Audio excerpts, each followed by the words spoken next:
This is Wellesley Books Events with Jeffrey Eisner celebrating Super Shortcut Instant Pot. Woo! All right, what are you reading?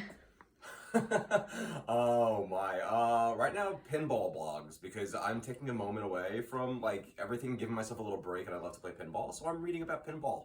Love it. Why Instant Pot?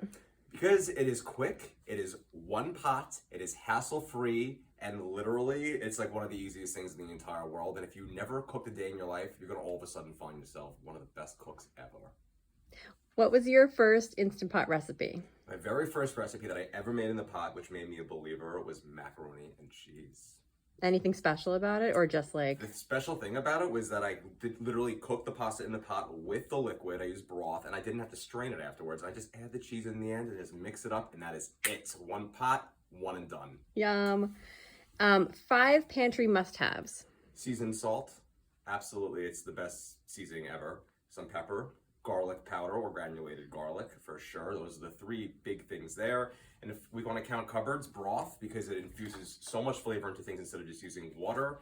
And for the 5th one, let's go with some grains or pastas. Like either one of those is always good to have. You have a meal right there. Awesome. Do you have an overall favorite recipe? It changes by the minute, honestly. So today it's going to be street cart rice because that's what I'm going to be making. Love it. What do you love about cooking? I love that it gives you the sense of accomplishment and achievement when you're done with it. You could have had the worst day ever and you felt like a total failure in everything you did that day, because we all have those days. But at the end of the day, when you make a meal or whatever way you're going to do it and it comes out delicious and you take that forkful or that spoonful of it, or you just want to be a mess and use your hands like I do sometimes, it just changes everything. It makes you feel like $1,000,000 and like you did something good with your day. What was your first food memory? My grandma Lil, she's my inspiration, making her stuffed cabbage. It's just literally all day right around this time of year during Passover, she would make all the stuffed cabbage. And then she would say, I'm never doing it again. Don't ask me. I'm done.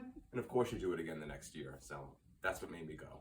Thanks, Grandma Lil. Thanks, Grandma. Last question, beginnings or endings? Beginnings or endings? Would you elaborate for me? Oh, Your interpretation. My interpretation of beginnings or endings? Well, let's go with beginnings and both of them. Because once there's a beginning, there is always going to be an ending. But then let's not just stop at that ending. Let's start another beginning. Let's keep it going. Like, what do you call those things? A loop? Mm-hmm. What do we call those things on like Instagram? I feel boomerangs. Oh, Those are, okay, like, sure. At this point. Yeah, a boomerang.